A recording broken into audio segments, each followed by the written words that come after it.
Siapa berani pergi ke airport, nampak beg yang ditinggal dia orang, dia ambil beg tu, dia disimpan ataupun dia bawa. Kan, orang yang normal, yang ada fikiran yang waras, dia takkan pegang beg tu, bahkan takkan mendekat pun. Sebab banyak kes yang beg dekat airport ditinggal dia orang, ada benda terlarang dalam tu. Mungkin ada bom, mungkin ada senjata api, mungkin ada dadah sebagainya lah. Kan, baik. Tentuan siapa berani jadi penjamin kepada penjenayah yang buat jenayah yang besar, yang berat. Takkan ada siapa yang berani. Kan? Lagi-lagi kalau penjenayah itu kita tak kenal. Baik. Tentuan hari ini keluar keputusan kes arwah adik Zain Ryan. Mak dia dipenjara selama 5 tahun. Dan banyaklah komen-komen netizen yang mencaci, memaki, yang menuduh sebagainya. Yang mengatakan mak bapak dia lah yang bunuh. Sedangkan polis, pendakwa raya, hakim kan, tak dapat buktikan begitu. Baik. Saya tak kenal keluarga ni. Cuma ad-dinun nasihat, kata Rasulullah SAW, agama adalah nasihat. Kata Allah, wa tawassaw bil haq, berpesan-pesan dalam benda yang betul, yang benar. Tentuan, dalam agama, benda yang tak pasti jangan kongsi. Benda yang tak pasti jangan kongsi, sebab Allah sebut, Allah berfirman, وَلَا تَقْفُ مَا لَيْسَ لَكَ بِهِ الْعِلْمُ إِنَّ السَّمْعَ وَالْبَصَرَ وَالْفُؤَادَ كُلُّ أُولَئِكَ كَانَ عَنْهُ مَسْئُولًا. Jangan kamu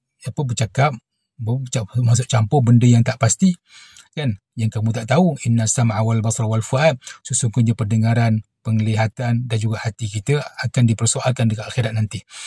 Dalam ayat lain Allah berfirman, ma yalfidhu min qawlin illa lillahi raqibun atid. Benda yang kita lafazkan semua akan disoal. Dan tuan Nabi ada beritahu pada sahabat tentang muflis. Ada orang akan muflis ke akhirat. Kata sahabat, siapa yang muflis itu? Kata Rasulullah, antaranya bila dia mengumpat orang lain, orang yang diumpat itu nanti dekat akhirat akan jumpa dia balik. Dan dia akan serahkan semua dosa daripada kita, na'udzubillah, dan kita kena serahkan balik semua kita punya pahala pada dia. Muflis kita. Na'udzubillah. Kalau dekat Mekah, kita hilang pasport, hilang bagang, boleh balik Malaysia lagi. Kan, boleh bawa pasport baru sebagainya. Kan, tapi kalau ke akhirat, nak balik mana? Kalau muflis, kan, baik. Tuan Siti Aisyah, isteri Rasulullah SAW, pernah mengatakan kepada Siti Sofiyah, juga isteri Rasulullah SAW. Siti Sofiyah ni cantik, tapi dia ni keturunan Yahudi, dan dia rendah. Kata Siti Aisyah, Sofiyah tu pendek. Nabi marah pada Siti Aisyah, Nabi tegur, jangan kata begitu, bahaya, kan? Tak baik. Itu benda betul dia cakap. Kan, Siti Sofiyah memang rendah daripada Siti Aisyah, benda betul. Contoh orang tergemuk, kita kata gemuk, apa masalahnya? Memang dia gemuk pun. Nampak? Itu pun Nabi larang. Kan? Baik.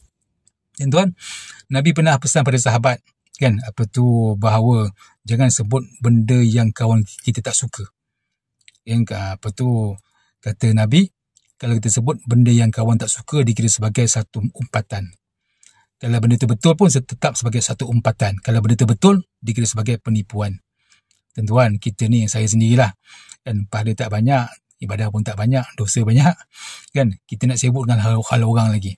Jadi tuan, dalam kes arwah adik Zain Ryan ke sebagainya, kalau tak pasti, bukan kita dalam bidang tu, bukan lawyer, bukan pendakwa raya, bukan hakim, bukan polis, kan, kita senyap kita sajalah, kan, jangan ulas, kan. Kenapa takut nanti kita muflis di akhirat.